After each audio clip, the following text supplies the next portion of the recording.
Hi YouTube family, ఎలా ఉన్నారు? Welcome back to our channel. ఈరోజు వ్లాగ్లో మా ఇంటి ఈవినింగ్ రొటీన్తో పాటు ఇది కొంచెం స్పెషల్ వ్లాగ్. సో అది కూడా మీతో షేర్ చేసుకుంటున్నాను. ఎందుకంటే చాలామంది నన్ను ఒకటి అడుగుతుంటారు, ఇద్దరు చిన్నపిల్లల్ని పెట్టుకొని రోజు ఇన్ని పనులు ఒక్కదానివే ఎలా మేనేజ్ చేస్తున్నావు అని. నిజానికి నేను ఒక్కదాన్నే కాదండి, నా వెనక మా ఫ్యామిలీ కూడా ఉంటుంది. అంటే మాది కొంచెం జాయింట్ ఫ్యామిలీ కదా, సో పిల్లల్ని చూసుకోవడం నాకు పెద్ద టాస్క్ అని అనిపించదు. సో మా ముగ్గురు తోటకాళ్ళం కలిసి ఈవినింగ్ అండ్ మార్నింగ్ మొత్తం పనులన్నీ చూసుకుంటామన్నమాట. ఈరోజు మేము మా ముగ్గురు తోటకారులతో కలిసి వీడియో చేశాను. సో అదే స్పెషల్. వీడియో స్కిప్ చేయకుండా లాస్ట్ వరకు చూసేయండి. ఉదయం అయితే పిల్లల హడావిడితో అంటే క్యారేజీలకు వండాలి కదా, సో తొందరగానే చకచక పనులన్నీ అయిపోతాయి. ఇక సాయంత్రం అయిందంటే చాలు, ఇంట్లో ఒక పక్క పిల్లల అల్లరి, ఇంకో పక్క రాత్రి వంట ప్రిపరేషన్. అంటే ఏం వండాలి ఏంటి అని అనేసి ముందే ఫిక్స్ అవుతాము. ఇక్కడ ఒక్కొక్కరం ఒక్కొక్క పని చేసుకుంటున్నాము. నేనైతే కసవ తుడుస్తున్నాను ఆవుల దగ్గర, అలాగే మా చిన్నక్కేమో ఇక్కడికి దేవుడి సామాన్లు అవన్నీ తోముకుంటుంది. ఇక మా పెద్దక్క ఏం చేస్తుందో చూసేద్దరు రండి. ఇలా మేము ముగ్గురం బిజీగా ఉన్నప్పుడు మరి పిల్లలు ఏడిస్తే అప్పుడేంటి అని డౌట్ మీకు రావచ్చు. మా పిల్లలు ఇంకా పెద్ద పిల్లలు ఉన్నారు కదా, వాళ్ళు ఆడిస్తారు మరి బిజీగా పనులు ఉంటే కనుక. లేదు అనుకుంటే మేమే ఒకరు ఆపేసుకొని పిల్లల్ని చూసుకుంటే మిగిలిన ఇద్దరం పనులు చేసుకుంటాము.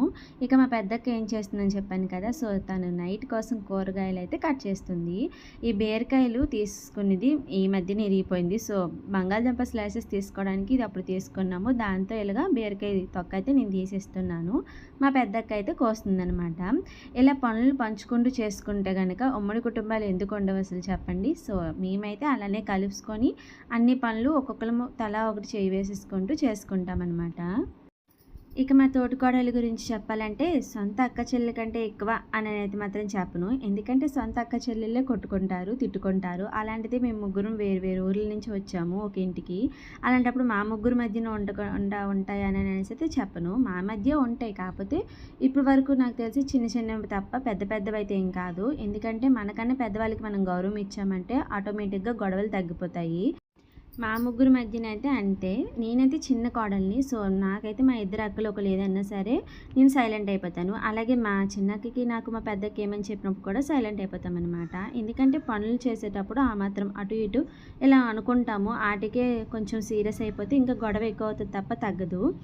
సో నా ఇద్దరు పిల్లల్ని అయితే చూసుకోవడం నాకు పెద్ద టాస్క్లా అనిపించదు. ఎందుకంటే మాది జాయింట్ ఫ్యామిలీ కదా, ఇప్పుడు చెప్పాను, అందరూ చూసుకుంటారు కాబట్టి నాకు అంత ఇబ్బందిగా అనిపించదు. ఒక్కొక్కసారి అనిపిస్తుంది పనులు ఎక్కువగా ఉన్నప్పుడు, అలాగే మా అక్క వాళ్ళ హెల్ప్ లేకుండా పిల్లల్ని చూసుకోవడం వస్తుంది. అలాంటప్పుడు మాత్రం నాకు కొంచెం ఇబ్బందిగానే ఉంటుంది. ఇక మా నైట్ డిన్నర్ స్పెషల్ ఏంటంటే బీరకాయ రొయ్యల కర్రీ అయితే వండుకుంటున్నాము. ఇక్కడ మొత్తం మా అక్క అన్నీ కోసేసింది, ఇందాక చూపించాను కదా. ఇక తాలింపు అయితే పెట్టేసింది. ఉల్లిపాయలు, పచ్చిమిర్చి, కరివేపాకు, అల్లం వెల్లుల్లి పేస్ట్ ఇవన్నీ బాగా వేగిపోయిన తర్వాత టమాటా ముక్కలు అయితే యాడ్ చేసేసుకొని కొద్దిగా ఉప్పు కూడా వేసుకొని మూత పెట్టేసేయాలి. టమాటాలు అనేవి పూర్తిగా మగ్గిపోవాలన్నమాట. పూర్తిగా మగ్గిన తర్వాత బీరకాయలు ఇలాగా కడిగేసి వేసేసుకోవడం, బీరకాయ ముక్కలు కూడా. సో ఒకవైపు రైస్ అయితే నేను ఎలానో పెట్టేశాను, అది ఉడుకుతుంది. ఈలోపు మా అక్క అయితే ఇక్కడ బీరకాయ రొయ్యల కూర వండుతున్నప్పుడు వీడియో తీయడం, మళ్ళీ మా చిన్న పాపకి ఉక్కిరి తినిపించడానికి అయితే వెళ్ళడం. సో ఇది నా పని. మధ్యలో నాకు కొంచెం స్కిప్ అయింది, అంటే ఉప్పు, కారం, మసాలా ఇవన్నీ మా అక్క వేసేసింది. కాకపోతే నేను వీడియో తీసుకోవడం కుదరలేదు. సో అవన్నీ యాడ్ చేసేసుకోవాలి. ఇంకా ఉప్పు చాలకపోతే తర్వాత నేను ఉప్పు చూసుకొని వేసుకుంటున్నాను. ఇంకా రొయ్యలు ఎప్పుడు వేస్తారని డౌట్ మీకు వచ్చి ఉండొచ్చు. ఈరోజు మేమైతే రొయ్యలు తినాలనుకోవడం లేదు, అంటే ఎన్వి తినాలని అనుకోవడం లేదు, టెంపుల్కి వెళ్ళాలని. అందుకనేసి వేరువేరుగా వండుకుంటున్నాం అనమాట. ఇందులో నుంచి కొంచెం బీరకాయ కూర తీసేసి ఆ తర్వాత రొయ్యలు యాడ్ చేసేసుకోవాలి.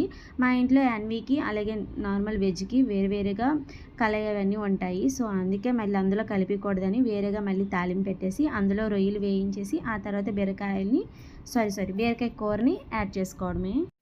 రొయ్యలు అయితే ముందుగానే ఫ్రై చేసేసాము. బీరకాయ కూర ఎలాగో వండేసాము కదా, ఇప్పుడు బీరకాయ కూరని ఇందులో యాడ్ చేసేసుకొని ఇంకొంచెం వాటర్ యాడ్ చేసేసుకొని దగ్గరగా ఉడికించేసుకుంటే సరిపోతుంది. సో పొయ్యి కింద మంట అయితే పెట్టేసి మేమైతే ముగ్గురు బయటకు వెళ్ళిపోయాము. ఈ వంటగదిలో ఎక్కువసేపు వండడం చాలా కష్టమండి, అందుకే కొంచెం తొందరగానే బయటకు వెళ్ళిపోవాలని చూస్తాము. ఇక బీరకాయ కూర అయితే దగ్గరగా అయిపోయిన తర్వాత ఆపేయడమే. బీరకాయ రొయ్యలు టమాటా కూర చాలా బాగుంటుంది కాంబినేషను. మీరు ఎప్పుడైనా ట్రై చేశారో లేదో ఒకసారి ఇలా ట్రై చేసి చూడండి, టేస్ట్ అదిరిపోతుంది. మళ్ళీ ఇంకోసారి రొయ్యలు వండాలంటే బీరకాయలు మాత్రం తెప్పించుకుంటారు పక్కా. సో కర్రీ అంతా అయిపోయిన తర్వాత మళ్ళీ వేరు గిన్నెలోకి అయితే మార్చేస్తాం. వంట అంతా అయిపోయింది. ఇక మార్నింగ్ పెద్ద హడావిడి వండకూడదని చెప్పి ఈవినింగ్ పూటే వాకిలి దగ్గర కల్లాపు వేసుకొని ఇలా ముగ్గు దగ్గర మాత్రం జస్ట్ నార్మల్గా అలికేసుకుంటాను. పేడ ఇంకా ఎర్రమన్నితోని అలికేసుకొని ముగ్గు పెట్టుకోవడమే. ఇలా ముగ్గు పెట్టుకుంటే చాలా అందంగా కనిపిస్తుంది అనమాట. సో అందుకే నీట్గా అలికేసి ముగ్గు పెట్టుకుంటున్నాను. ఇక నేను ముగ్గు పెట్టుకుంటుంటే నా కూతురేమో నాకు కెమెరామెన్ అనమాట, వీడియో తీస్తుంది. నాకు ముగ్గులు వేయడం అంటే చాలా ఇష్టం. అందులోనూ ఇలాగ అలికేసి ముగ్గులు పెట్టుకోవడం అంటే ఇంకా చాలా ఇష్టం.